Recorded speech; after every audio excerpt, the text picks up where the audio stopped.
Welcome to the What's Your Revolution show, a show for men and the people who love them, where we discuss how men can find and embrace the revolution within themselves, where people can find and embrace the revolution within themselves. I am your host, Dr. Charles Corprew. What's good, revolutionaries?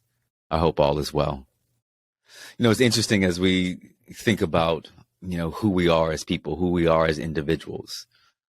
For some reason in this world, let me say this, in this world, we want to be in community with someone. And I say community, relationship. We want to be in relation with someone, someone that we can trust, someone that we can open ourselves up to and be most vulnerable with, someone that we can be romantic with, someone that we can be intimate with, that we can be sexual with. And oftentimes those relationships lead to marriage.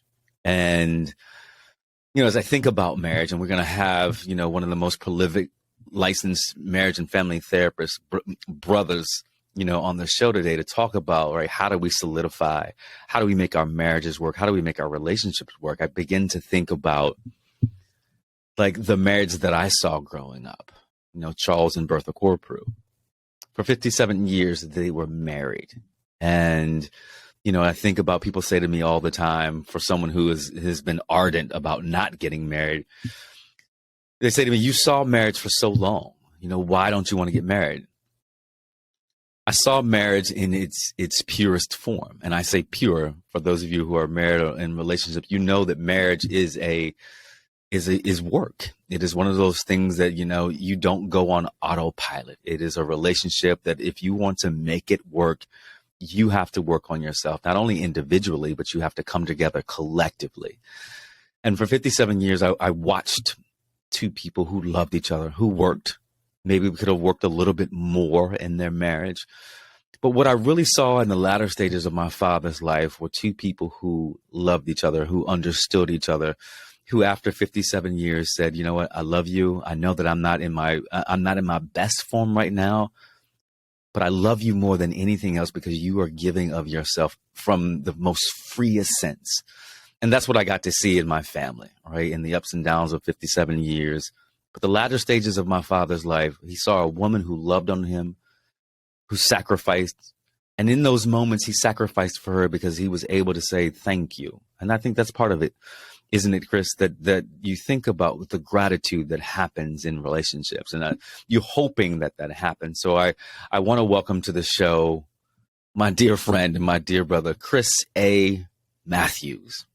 Chris A. Matthews, as I said, is probably one of the most foremost licensed marriage and family therapists in the country. Please go out, Google this brother, see what he's got going on. He's been on everybody on the Hughley show. He's been on a number of different spaces where he talks about the importance of taking care of your relationship and taking care of your marriage. Brother Chris, what's going on with your brother? You look, for the visually inclined, as you see this brother is looking smooth. Got his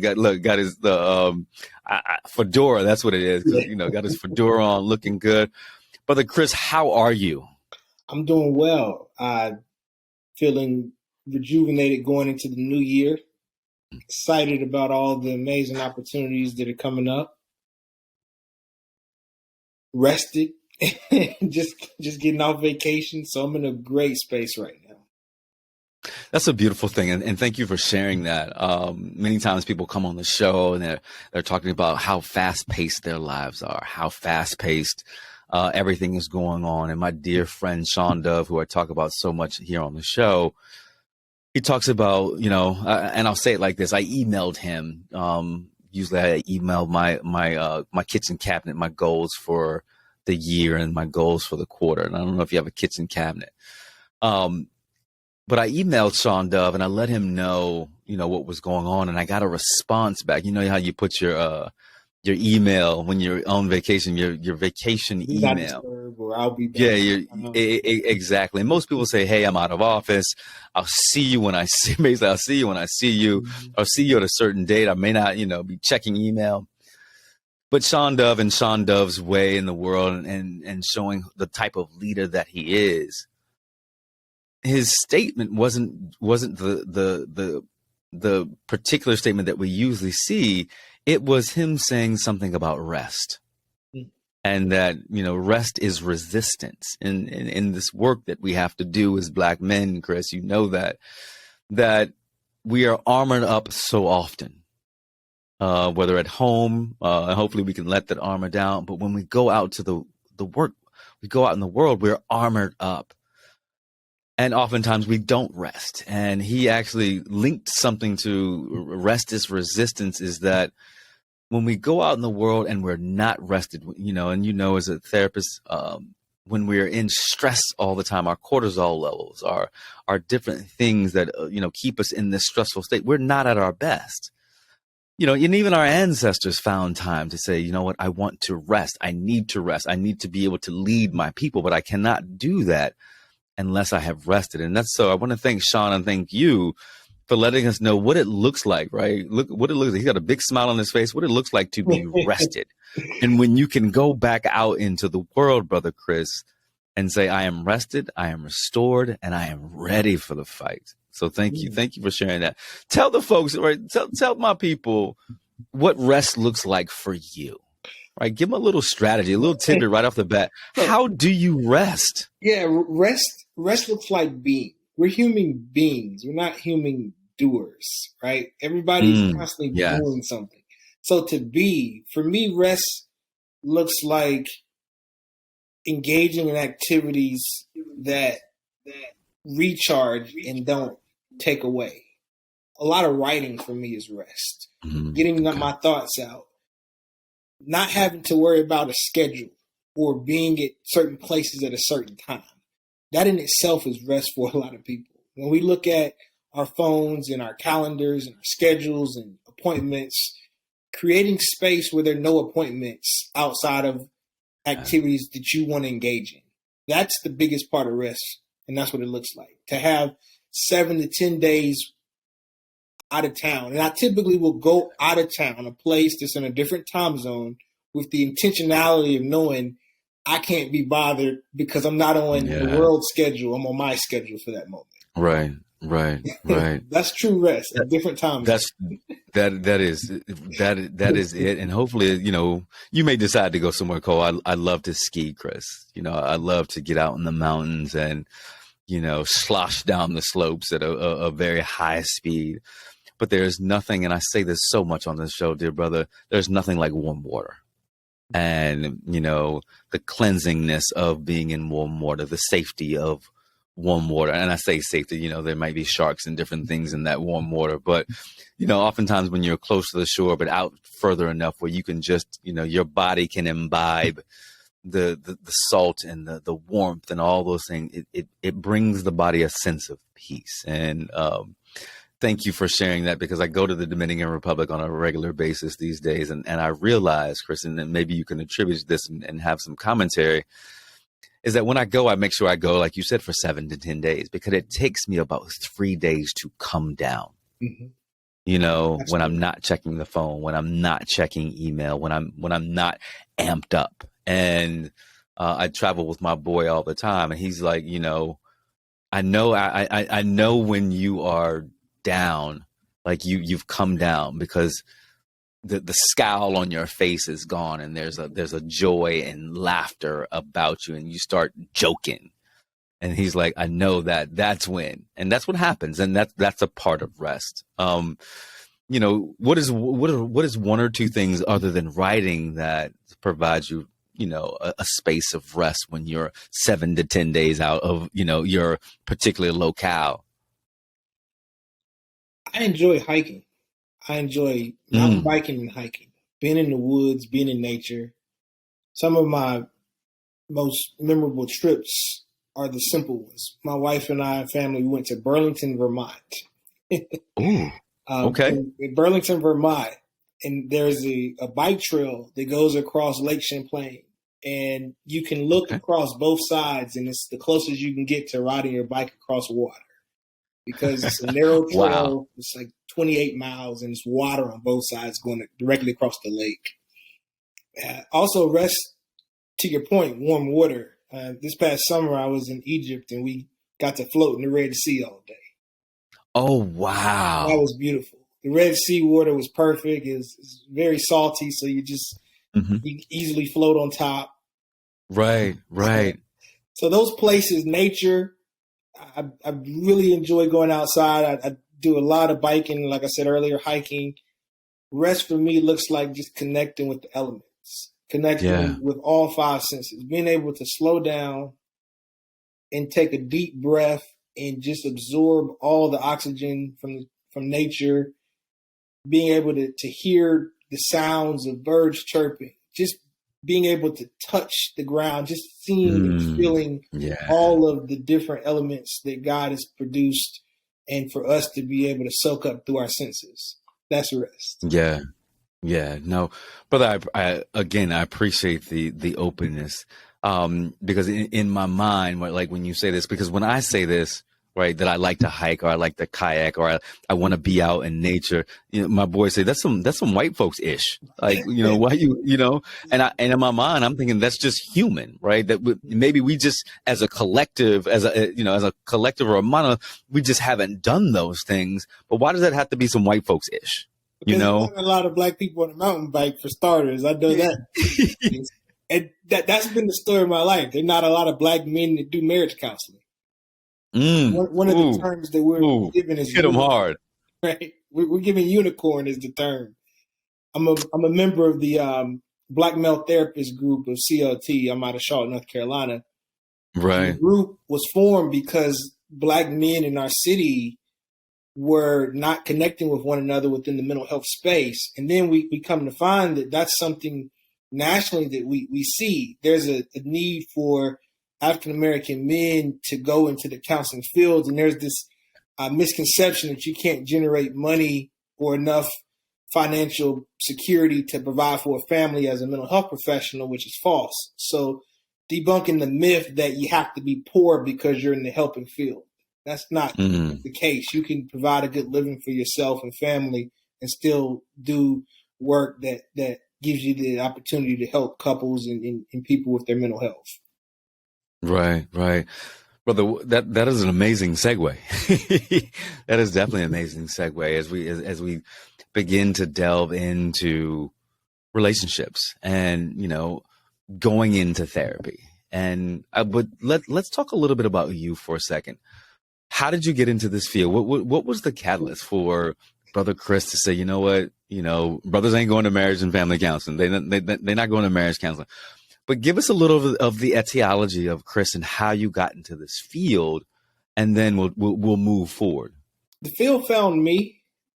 It really found me. I was in college, undergrad, at a white school, UNC Charlotte. It was predominantly white at the time. I just transferred from North Carolina A&T. So imagine being a fish straight out of water at HBCU to now all white college and university. And I was dating my wife. We met online and we fell in love very quickly. And after less than 18 months of dating, I get that call and she says, Chris, I'm pregnant. And in that moment, I went to my university's counseling center, looked around to seek out help. There weren't people in there who looked like me. So I do what a lot of black folk tend to do. I went to my church. My pastor did an amazing job praying over me. But once the prayer was over, I still had to figure out what I was going to do with this baby and my girlfriend that was pregnant. And luckily we made it. We picked up all the literature we could around relationships, around parenting, and we took the bumps and bruises along the way. Luckily, we didn't do anything to each other or say anything to each other that was so harmful that it could negate the relationship future. That's what happens with a lot of young couples. We were immature. We were 19. I was 20. She was 19. So clearly not having experience on your side at the time, it's easy to do and say things that you regret later. That was our saving grace. We had enough sense to figure it out together. And at the time, I had teenage friends and young adult friends that were also having children that were black men, and they were big on this mantra of, I'm going to take care of my kids. But it was never told that they were going to take care of their family. Right. I didn't want to just be a father. I wanted to be a husband as well and make selection. I was fortunate enough to select a really amazing, phenomenal woman that I would have married even if we wouldn't have gotten pregnant at the time. I would have still made her my wife at some point. So I want to double click on that for 1 second, if you don't mind, because we could go down a lot of different roads, but I want to stop there and forgive me because I usually don't do that. But no, you're good. But I think it's so important that we double click right there, because the selection of a mate, right? We're talking about marriage, right? And let's define marriage in the Westernized term, like, well, two people coming together to say that, and whatever your religious base, right? You're making a commitment to each other. Absolutely. Right? Marriage in our sense, in our U.S. Westernized sense, the selection of a mate, right? And thinking about that, I want you to talk about, all right, because you said I would have married this woman if we weren't even pregnant. Mm-hmm. How do we go about, right? If we're thinking about that, if you're not married yet, how do you go about selecting a mate? What's the due diligence? Because I say that in my world all the time, that we actually have to do, right? Because if you're going to get married, and the statistics on marriage, 50%, 50 to 60%, depending on how many marriages it is, mm-hmm. you've had, end in divorce. So that means in my mind, Brother Chris, is that the due diligence in the beginning may not have happened. How do we select a good mate to marry? Mate selection starts with first identifying what you need and what you want. And what you need and what you want are different. I needed a woman that was willing to grow with me because we met as kids.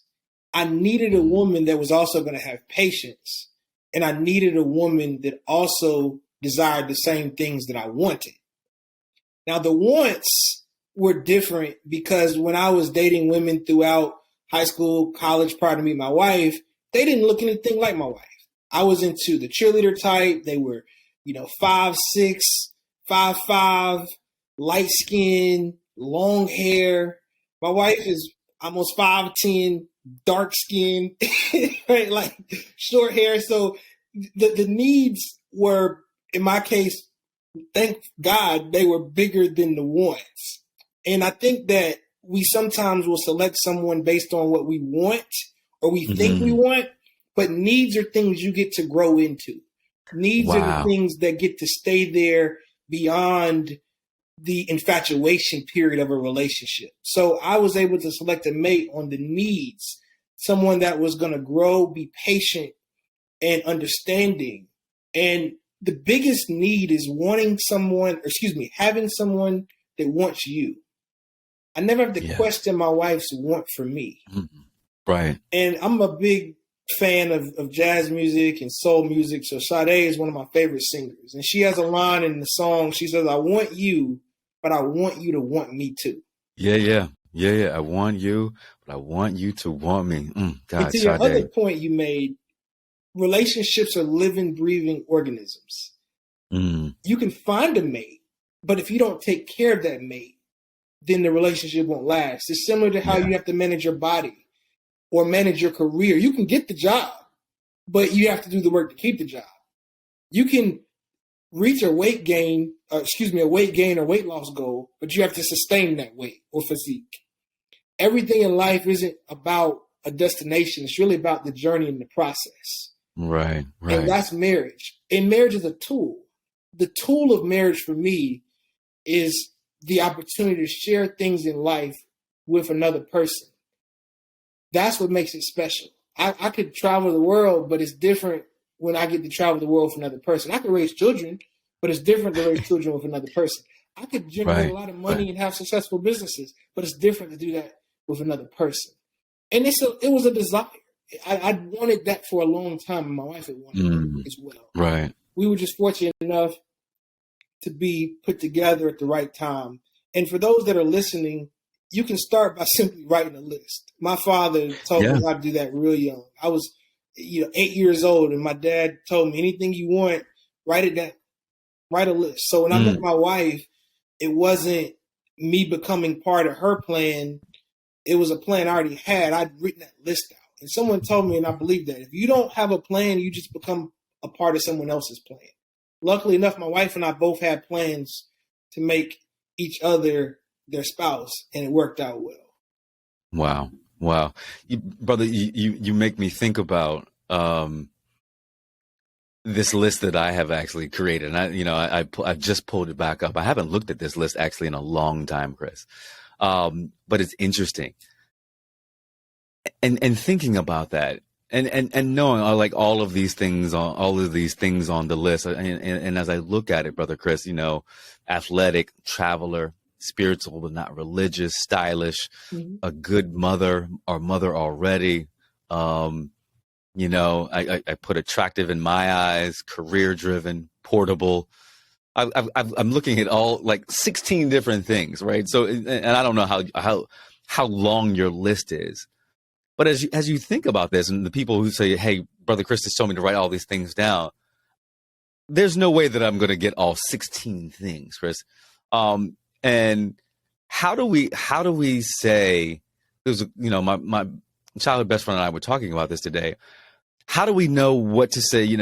This is a negotiable, or this is a non-negotiable aspect of what I'm looking for, or what I need in my life. Think about the 4 different seasons. And when you go outside, especially living in my region of Charlotte, we can have 4 seasons in one day.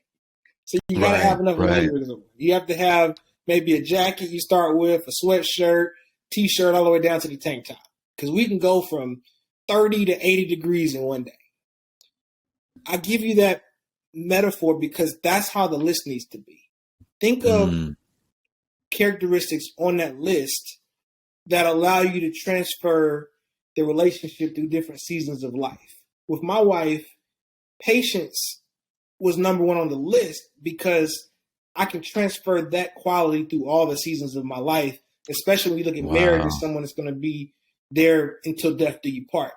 The biggest initial factor on my list, and it's going to be hard for a lot of people that are older. Luckily, I found my wife young enough to where this was a factor on the list that could still exist. She had not been hurt by a man before. So I didn't have to worry about cleansing away the sins of another man that had came in and broke her heart, cheated on her, disrespected her, abused her, or neglected her.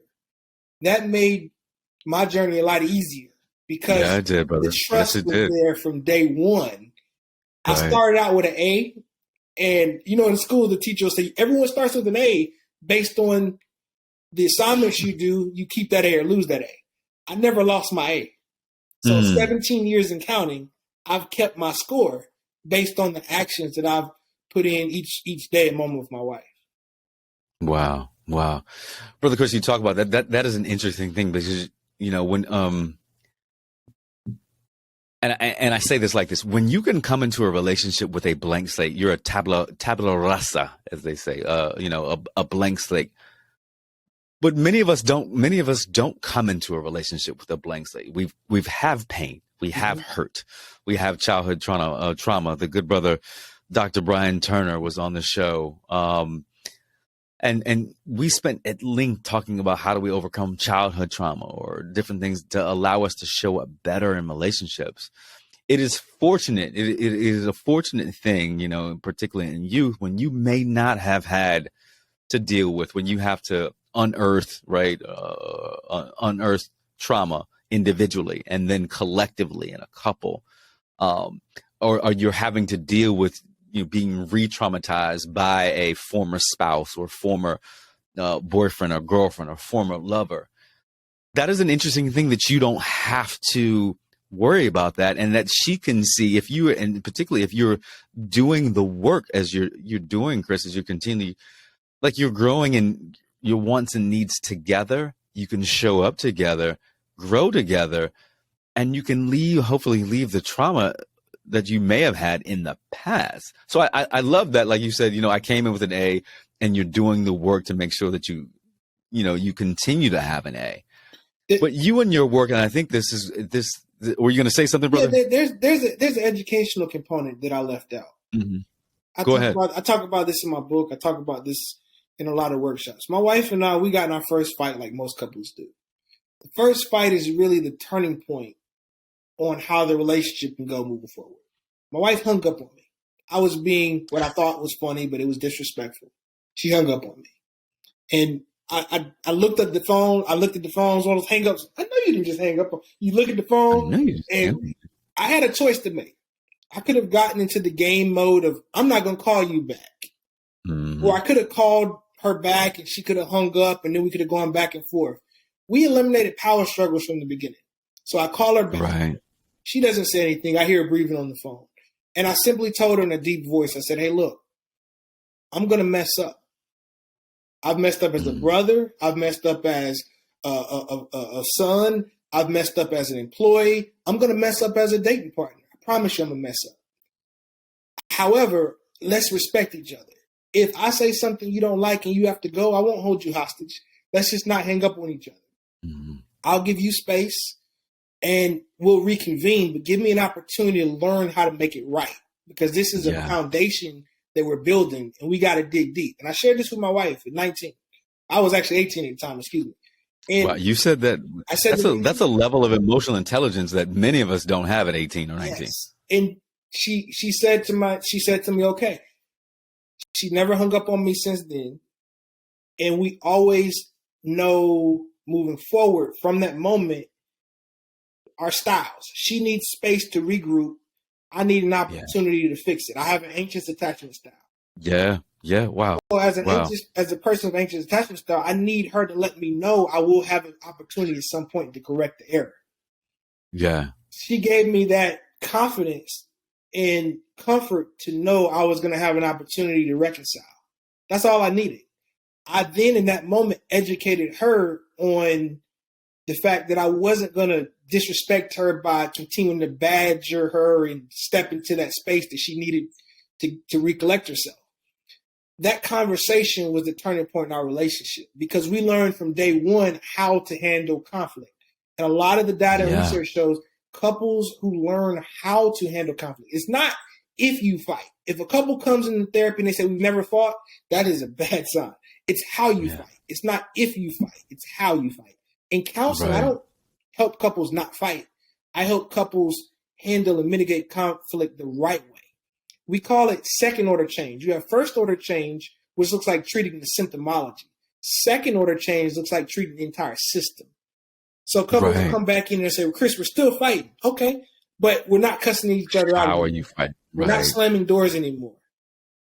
Great. That means that you're changing how you do it. You change the approach. You're changing your process.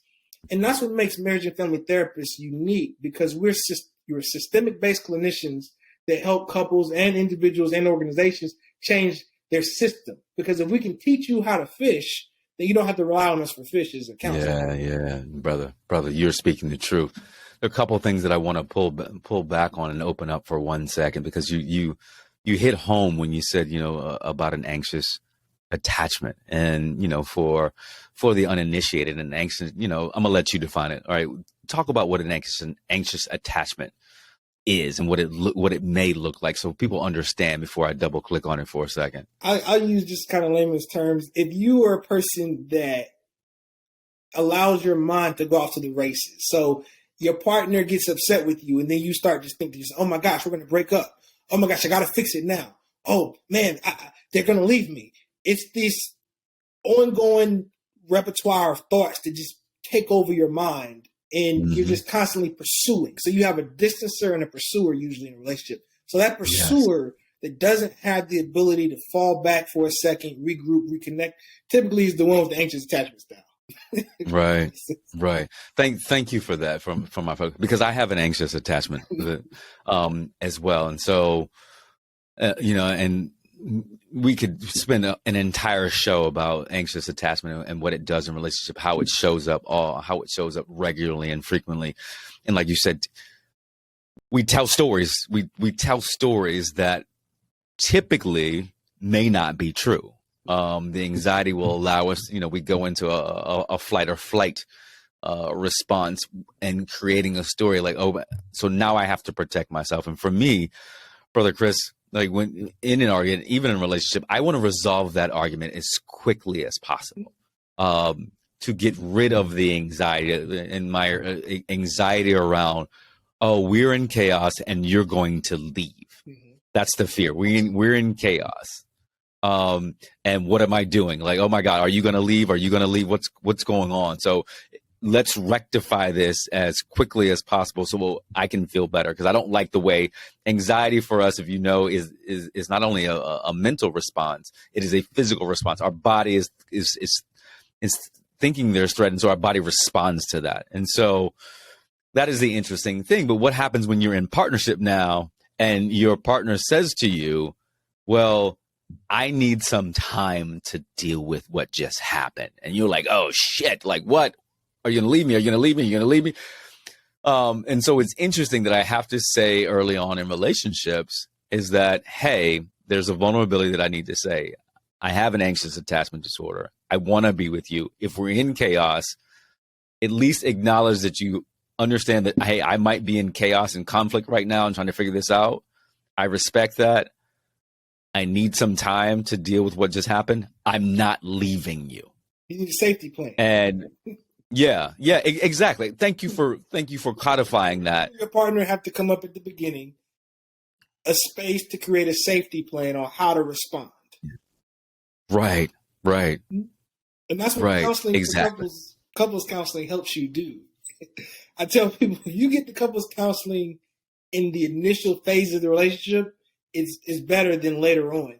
Unfortunately, John Gottman talks about how couples usually will go to counseling 6 to 7 years too late.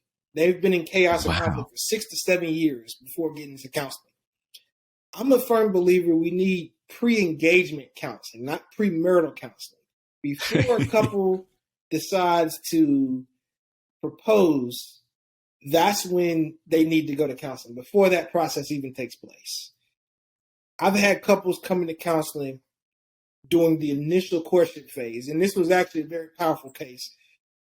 Couple, they were in counseling. They both had been married prior, and they came back into counseling with each other this time. They had done counseling prior with their ex-spouses, but this time they were just dating for less than 6 weeks, and they wanted to do couples counseling before they were intimate.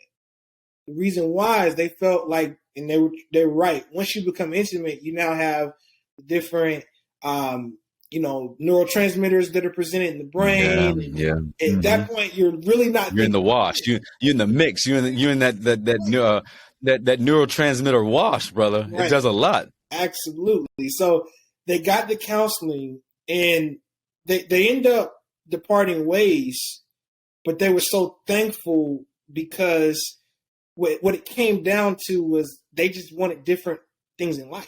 Their life trajectories were different.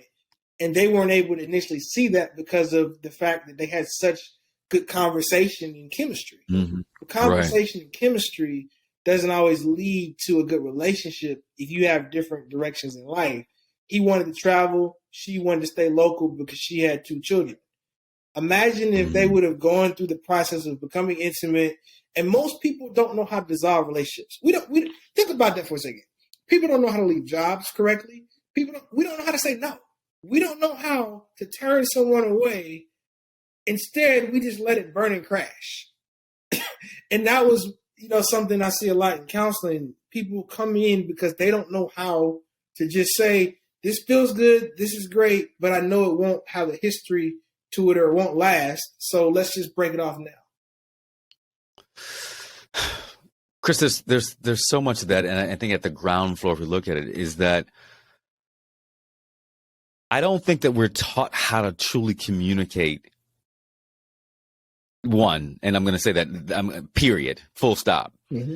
And then I don't think that we're taught how to communicate, how to end things, right, productively, to say, hey, this is not working for me, or hey, I'm not in love anymore, or hey, I don't want to be in this relationship anymore. And my hypothesis is that we have normalized ghosting, that has become a product of our society, particularly with the ability or the onset of online dating, the ability, for you to say, over a text message, or even not that, just to stop, communicating with someone. We have normalized that behavior is actually okay because people continually do it time and time. I hear so many people. I mean, I had a lunch with a good friend who's in her 60s and who's dating again, and she's talking about ghosting, right? And I'm like, people in their 60s do that? She was like, yes. Like, what is that? You know? And so I'm not asking you to give me a diatribe on it, dear brother, but I think what I hear from you is our ability to figure out what does good communication look like when things go awry and when things are going well in a relationship. Absolutely. When things don't go right in a relationship and it's time to dissolve or end the relationship, we think that we're going to hurt the person. Yeah. So we're so fascinated on how we feel that we forget about how they feel. My wife and I, we were dating. We set up a lot of safety parameters in play because I do have an anxious attachment style. One of the things I told her, I said, I'll love you enough to break up with you before I ever cheat on you. And I asked for you to do the same.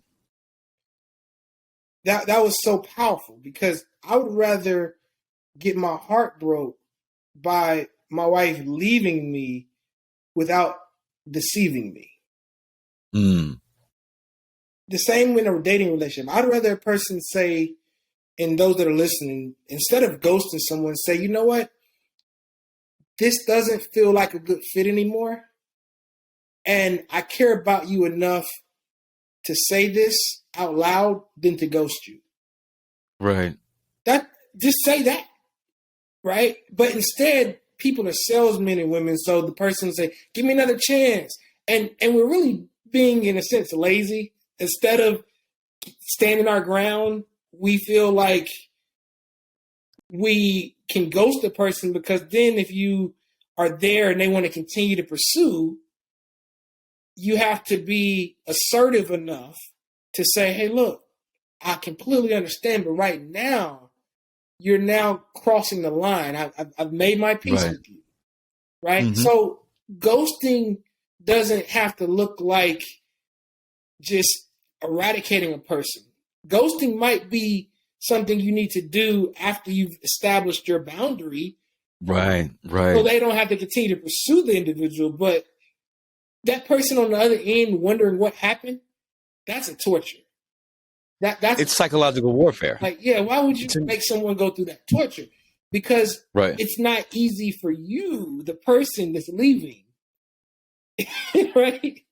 So we make it harder on the other individual that we're leaving from. Exactly. And look, I'm not one to sit on this show and to say that I haven't ghosted somebody. So revolutionaries, look, there's a lot of work that Dr. Charles Corporate does, right? And I'm not perfect. But I also now think clearly about if something doesn't work, what is my responsibility in this, right? Hold that question. You said, what's your responsibility, right? Mm-hmm. So think about it, not just from relationships for intimate partners. Think about it from business.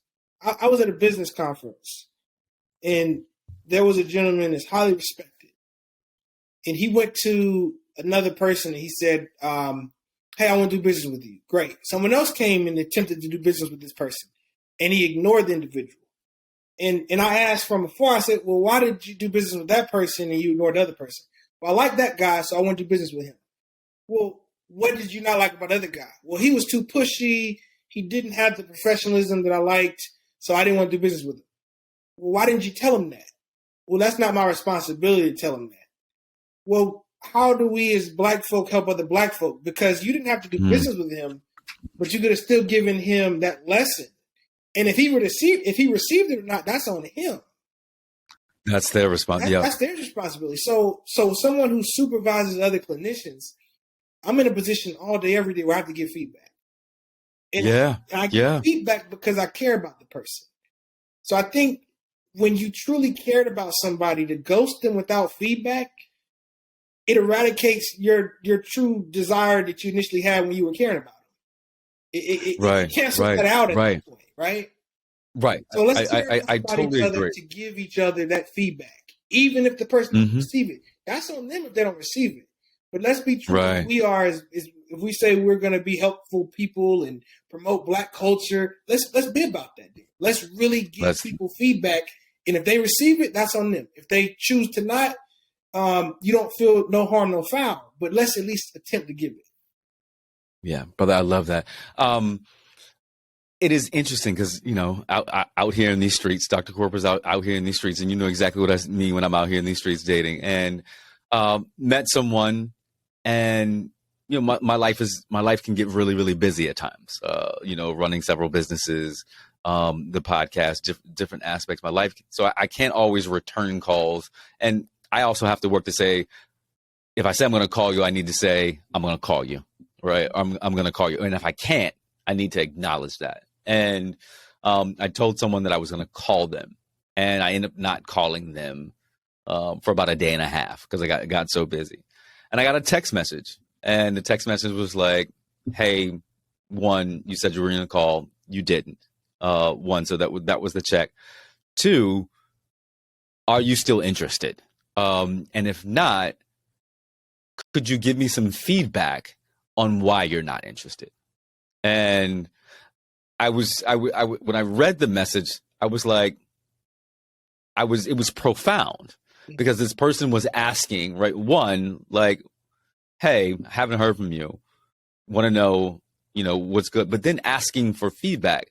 And on one side of it, you could be like, "Oh, that's needy." And I didn't look at it that way, Brother Chris. I didn't look at it. I looked at it as a very emotionally intelligent way to say, if there was something amiss, could you let me know? Because and basically was like, could you let me know? Because I'm out here in this dating world. I'm out here in these streets just like you. And I want to find a partner. I want to find someone to love and to give love. And basically, was there something that I said that turned you off? Or there was something that happened? Or is it my lifestyle? All the different things, Brother Chris. And I was like, wow, this is probably one of the most thoughtful and mostly intelligent messages that I've actually really received. And so, I text back to her. I was like, "Hey, I'm sorry. I've just been busy. I've just been really busy. And that's on me and my responsibility to communicate that to you. So I apologize for that." But I also mentioned, I was like, I love the emotional intelligence that came with that text message, that you were willing and open and vulnerable, because in my mind, Brother Chris, it takes a level of vulnerability to ask for feedback. And I'm even go deeper. I think it takes a level of vulnerability that many men don't have to ask for feedback. Absolutely. In a dating situation, because, and you can tell me if I'm wrong, I'm hypothesizing that there's a shame that men may feel by asking for feedback, particularly if somebody ghosted them or they're not getting the level of communication. Because I've seen, well, men shouldn't do this because you don't want to be perceived as needy. You'll be rejected if a woman perceives you in a cisgender heterosexual relationship, if they perceive you as needy. Women don't want needy men. They want to be chased, but they want to be chased, but they want you to be aloof. All of the different games. So my hypothesis is that men won't ask for feedback because there's a level of shame that they may be perceived as needy. And so you have a cadre of men out here performing the same behaviors time and time again, never getting the feedback, never asking for the feedback. Well, why did you stop communicating with me? Because you may not get that feedback, but at least asking for it. Absolutely. So I'm wondering how you feel about that sentiment, the hypothesis. You get what you attract. So I feel about your hypothesis, because what you're describing is a lot of men may desire not to be vulnerable, not share or request feedback because that makes them look needy. You mentioned earlier the emotional intelligence that comes from a person requesting feedback. Yeah. You get what you attract. When I was dating my wife, I attracted a sensitive woman. I attracted someone who didn't know how to play the games. She was oblivious to the games. It didn't even exist for her. If they were to exist for her, I would have said that out front. I think as men, if we don't want to give feedback, then that's really an indication of how comfortable we are within ourselves. Right. So imagine if you were dating, or you are dating. So imagine you're on a date with a woman. You say to this woman, "Hey, look, I just want to be very clear to you. I'll mean what I'll say, and I'll say what I'll mean. I know from history there have been some relationships I've had where there are little games played, power shift. I don't want to do that. Let's make a pact right now. We're gonna mean what we say and say what we mean. We're not gonna do the games. If I'm upset with you or if I'm feeling some kind of way, I'm gonna let you know. And how do you this is what we need to do is ask the questions. How do you receive feedback the best? How do you hear validation and gratification? What do you need to know and feel that I care about you? As our relationship progresses, what does needed look like for you? What does not enough attention look like for you? My wife and I told my wife in the first week, I'm going to touch her. I keep my hands on my wife. Other women might have said, you know what, Chris, that's clingy. I'm not into that. Thank you for telling me, because now I know that's not going to be a good fit. Yeah. So we need the feedback to know if it's not a good fit. She wasn't asking you feedback to change. She was asking you feedback to assess if you were going to be someone she needed to continue to pursue or not. Right. If you tell her something that you didn't like, which induces who she is as a person or makes up who she is as a woman, then for her, that's a great sign of, okay, great. I don't need to continue to pursue you anymore. Right. But feedback helps us not waste time. Yeah. You're brother, there are some people that come on my show and I just look at them like, yeah, this is a masterclass right here in thinking about that. And you're right. And when we ask for feedback, because think about what you said earlier on, brother Chris, right? The relationship that you and your wife had early on, like you knew, 18 months later, you're married. You knew that this is the person, regardless of pregnancy status or not, this is the person that I want to be with. And 17 years later, you're still together, you're still working. And that's the interesting thing. Feedback, regardless of relationships, feedback is what allows us to grow. Yes. As individuals. And in a loving romantic relationship, consistent feedback is in my hypothesis, because the longest relationship I've had 2 7-year relationships. And would love to be able to now learn, take everything that I've learned outside of those relationships to put it back in now. But it is consistently saying and asking for feedback. Am I loving you right? Right? Am I showing up for you well? Am I giving you what you need in these moments? And sometimes giving you what you need is to just leave you alone. Mm-hmm. One of the things that I am really open now is about my introversion. And I didn't know that. I didn't know that for a long time. I've always, been this loud, boisterous person. I wanted to be around people. And one of my friends, Natalie Burke, CEO of Common Health Action, said she's like, you're an introvert. And I was like, no, I'm not.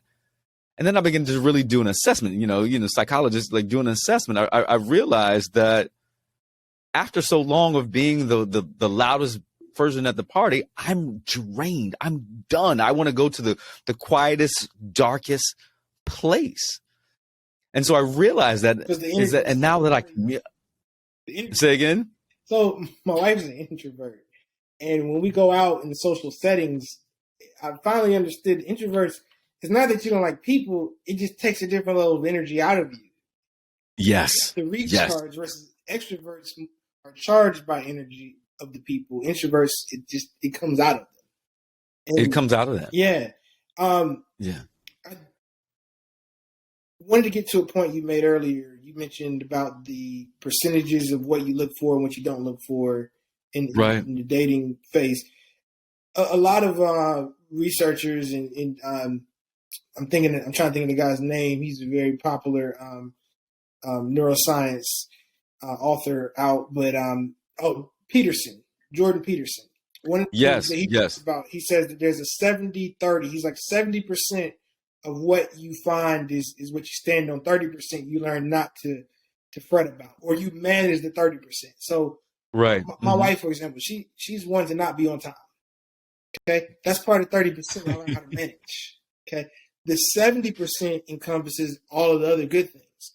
So we're constantly working to manage the 30%, but those 70% pieces of being faithful, patient, a partner, never denies my touch. That is huge for me. Physical contact is a big love language for me. She never denies that unless I'm really messed up. When I'm really messed up, she's like, don't touch me. And I know it's bad. I'm like, ooh, I really know it's bad. I can't touch you. So I bring this out because that's how you determine what's needed for that relationship. And only you can determine your 70. A lot of men and women that I work with in counseling, they'll break their own rules. A rule for a woman may be infidelity. I can't take it. If you cheat, I'm not going to be with you. Well, that's a rule for my wife and I. And we use the analogy, our marriage is like two trapeze artists with no net underneath. If I cheat, there's not going to be any counseling. There's not going to be reconciliation. Right. We knew that going into the relationship what it was. So you have to create rules for yourself, introduce those rules to your partner, and then abide by those rules. Right. We tend to bend the rule thinking that the person is going to change or no, not at all. It doesn't work. The foundational period of the relationship is huge. When you think about all buildings, the larger the building, the deeper the foundation. So the first 5 years of marriage, I tell couples, you're building a foundation. When they come into my office, a lot of couples are like, oh my gosh, we're having fights and it's only year one. Yes, this is the time you want to do that. You want to have fights. You want to go through the reconstruction phase at the beginning, because once you get everything cemented, at that point, you know what you're standing on.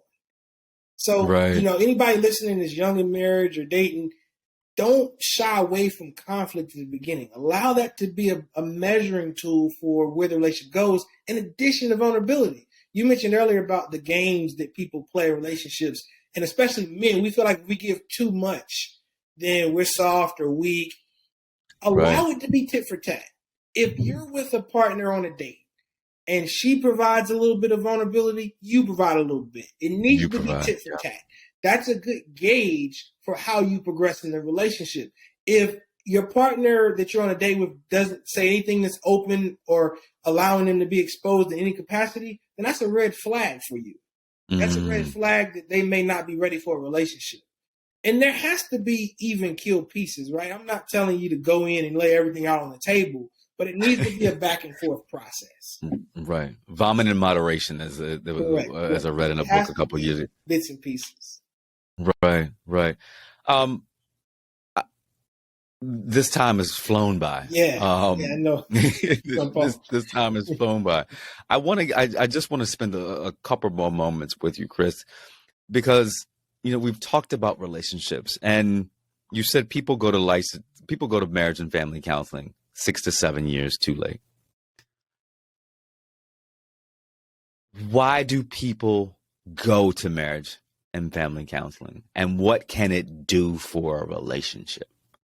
People go to marriage and family counseling the same way we hire any professional to help us out with an issue we're not qualified to do ourselves. The same way you hire a plumber because you may not be a plumber to work on pipes. The same way you hire an electrician. The same way you go to a chiropractor to adjust your back. That's the same thing with marriage and family therapy. If you have not developed the skills and tools to manage a healthy relationship, whether it be not having good examples of your own, not having good parent examples, a partner that may need a little bit of assistance navigating, integrating into your life and vice versa, that's a big reason to go to counseling. If you can't get over something naturally, meaning if we wake up and we have a little back pain, a day or two it goes away, we're fine.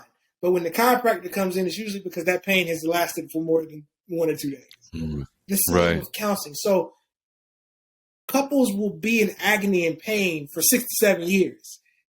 If you find that it's not going away, get counseling immediately. Go get counseling. You can also do it from a preparatory lens. Before we play sports as children, I have a teenager. Every year he has to do a sports physical. So he goes to the doctor every year to get his checkup, and he goes and gets a sports physical. Why do we do sports physicals before there's an injury? Because prevention. You can save a marriage at the beginning through counseling before there are even any issues. So use counseling before there are issues, and then use counseling as soon as you experience any signs and symptoms of an issue. Those are the two ways to use it. I love it. I love that. And you think about that, when you get when you get your health insurance, what does it say? You know, your wellness checkup every year is usually that is free. They want you look right. They want you to come in to do all of the diagnostic work, the wellness plan earlier, because if you do that, you prevent disease down the road. Absolutely. You know what's going on. And you think about that because, we're trying to push more men into going in to make sure that their medical health, their physical health as well. So the preventative thing, but thinking about relationships. So think about relationships. One, you have to do the individual work. So go and do the individual counseling. Like if you're seeking a relationship, go and do the individual counseling on yourself so that you are prepared to receive a relationship when it comes. And particularly if you're like us who are anxious, who have an anxious attachment, how do you work through, how do you communicate that? How do you set up, like you said, I love that. Like the phrase of this podcast has been setting up a safety plan, being vulnerable enough to say, this is how I am. How do we set up a safety plan that allows us to both show up in the best versions of ourselves, even in the midst of chaos? And then two, moving into this preventative space where we can then be counseled together to bring the stuff that has happened to us individually into, so we can then hopefully excoriate it, right? In a sense that we understand and that we can work together well. So I love that. Chris, talk to me and talk to us about, like, when people come to counseling in trauma, like when they come to counseling in chaos, how do they get out of that? Right? As Boys to Men say, you've come to the end of the road, but this is the place you've never been. How can counseling actually bring you back from the brink? The counseling process doesn't bring you back. It brings you through. Okay. When you go through something, you come out of it different than when you went into it. When you're in a state of chaos, especially in a relationship, we're so adamant about flailing our arms to swim to the edge of the pool or to get out of the water. We don't slow down enough to understand what the water can teach us. The counseling helps you identify what led you into the process and what you need to get out of it, but more importantly, what you can learn while you're in it. A lot of people that dissolve a relationship or a marriage just take the same baggage into a new relationship or marriage. Yeah. Yeah. It's about who you become, not what you're encountering. Even with anxiety in mental health. Revolt and evolve. Right? Revolt and evolve. Exactly. Yeah. Slowing down and identifying what is it that this is trying to teach me? How am I growing from it? That's the biggest piece. Focusing on the journey and the process, not always the end destination or the alleviation of the symptoms or signs. They're there for a reason. What are they there for? Yeah. And Chris, sometimes you have to walk away from a relationship. Absolutely. Sometimes sometimes the counseling will unearth that this is your time. You there's an expiration date on this, and that's not a bad thing as well. Like you may be 6 or 7 years too late. You're trying, but maybe it unearths that you're not each other's people anymore. But that may not even be your choice, though. I tell couples that, like, work with infidelity, it's usually a female partner. They'll be in tears and they'll say, well, Chris, if I take my husband back, or if I go back into a relationship, what does that say about my esteem or who I am as a person? It doesn't say anything about your esteem or who you are as a person. That wasn't your choice. That person chose to cheat on you, which then led them to not be with you. So if you take them back and they break that boundary again or breach that boundary again, that's their choice. They chose to leave you by cheating on you. You just are now the reinforcer of that. So I bring that to your attention because if a person is domestically abusive or physically abusive, they're choosing to not be in that relationship with you. You just have to wake up and realize that. In other words, it's never our fault or it's never us leaving a bad situation. it's acknowledging that it's a bad situation and that person no longer deserves the right to be in our presence anymore. Yeah. Yeah. And I like to reframe on that, because we sometimes look at counseling as, oh, I'm breaking someone up. No, you're just choosing to now have a boundary in play, or a level of respect for yourself that no longer supports that relationship anymore. Yeah. The same way that the umbilical cord falls off a newborn. The newborn didn't make that happen. It fell off. It grew off. Right? So let's grow off. Let's grow out of relationships. We don't have to end them. You grew out of it. It doesn't fit anymore.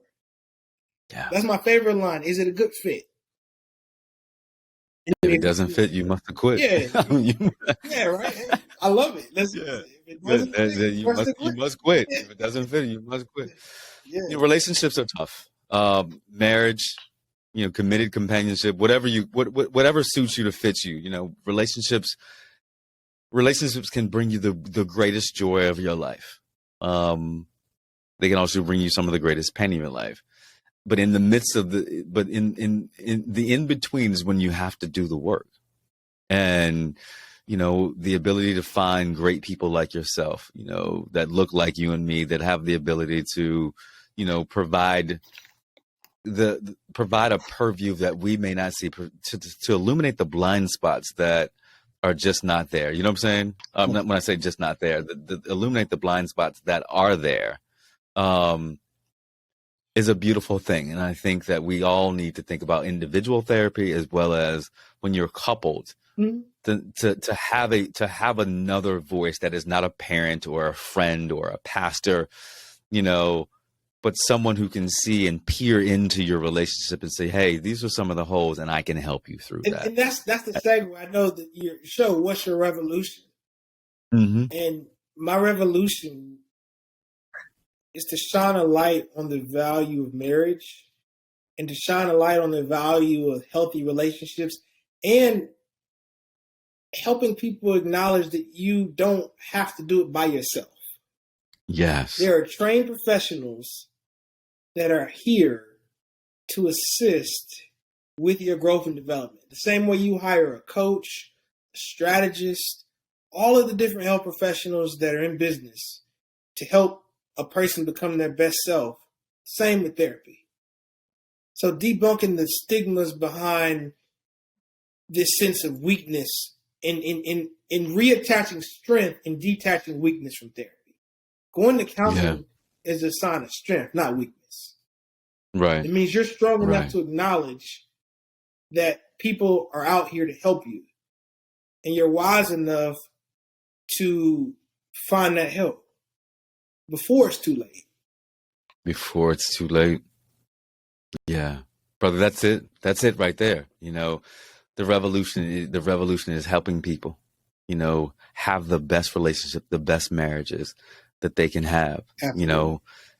As we say on this show all the time, if your goal is to have a successful relationship, you will need midwives to help you pull that out. Absolutely. I like Chris Matthews. Yeah. Chris Matthews is that midwife that we may need. So I want to make sure, if you're in the Charlotte area, and my good friend, Dr. Elijah Beatty is there. My good friend, Laura Williams, has a wonderful gym studio one-on-one there. My wonderful friend, Kimberly Turner, lives in Charlotte. So a number of folks, if you are in Charlotte and, you're looking for support, and Chris, I'm sure you probably also now with Zoom and different things, you might be able to counsel all over the world. Yeah, all over the world. I tell folks that, so counseling is regulated through, licensing, but relationship help is global. We just call it coaching if you're not in Charlotte or North Carolina. I got if you. If you're in North Carolina, I got it's counseling. If you're out of North Carolina, it's coaching. I got you. So folks, please go out and check. I want to make sure that I have the correct website. I've got it pulled up. Go to chrisamatthews.com. If you want to get in touch with this brother, you can see some wonderful videos of him doing and talking about his prolific work and what he's doing. Like I said, this brother has been all over social media and on various not political shows, but various shows with some of the biggest names we have in our country. So, brother, I'm just happy to have met you. Give a shout out to our folks at Black Men Excel. So many brothers from Black Men Excel have been on this show to tell what their revolution is. And I think, as we think about being revolutionary in our relationships, having the support, having the care, having the vulnerability to say, I need help. I want to be loved. And I want to give love. So let's not make this, I want to love and I want to give love. And through it all, how do I do that? And sometimes we may not have the tools to do it, Chris. And we need people like you to continue to help us build out our toolkits. If we're saying that, to build the toolkits, to give us the tools. Sometimes, we've been hammering away, right? Right. The hammer wasn't what we needed. We needed a wrench. You know what I'm saying? Yes. We definitely need a wrench. Revolutionaries, as we go through this time, I always want you to be answering what we think here is the most thought-provoking question of your life. What's revolution? You are revolutionary in your life. You are revolutionary for someone. You are revolutionary for your community. Keep fighting, keep moving, keep doing, keep being the best version of yourself. I love you. I love you. I love you. Shout out to my folks, Sarah and Seiko, who make this show go. Shout out to you, my revolutionaries, who tune in every time this show comes out and supporting everything that we do. We'll talk to you soon, everyone. Peace.